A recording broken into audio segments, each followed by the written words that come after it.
2 number প্ৰশ্ন খালি ঠাই পূৰ কৰা ক আমি সকলোৱে দেশ আছে ইয়াত হ'ব সমাজ পাতি বাস কৰো খ দেশ আছে কুসংস্কাৰ হল সমাজৰ এক শ্ৰেণীৰ মানুহৰ এক ভুল ধাৰণা গ সমস্যা দীৰ্ঘদিনলৈ বৰ্তি থাকিলে সমাজত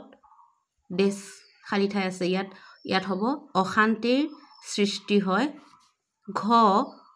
ৰাইজৰ সচেতনতা আৰু খালি ঠাই আছে ইয়াত হ'ব সহযোগিতা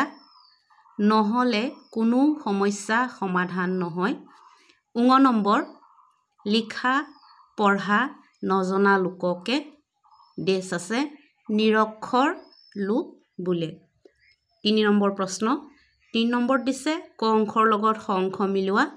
ইয়াতে ক অংশ আছে আৰু ইফালে খ অংশ দুটা ঘৰ দিয়া হৈছে ইয়াতে মই ক অংশত আছে অন্ধবিশ্বাস তেতিয়া মই খ অংশত বিচাৰিছো পাইছো বৈজ্ঞানিক ভিত্তি নাই অন্ধবিশ্বাসৰ কোনো বৈজ্ঞানিক ভিত্তি নাই হেতু মিলিব তাৰ পিছত আছে দ্বিতীয়তে পৰিয়ালৰ আৰ্থিক অনাটনৰ বাবে সংঘত পাম আমি শিশু শ্ৰমিকৰ সৃষ্টি হয় তৃতীয়তে আছে অন্ধবিশ্বাস লিংগ বৈষম্য শিশু শ্ৰমিক আদি সংঘত আমি পাম সামাজিক সমস্যা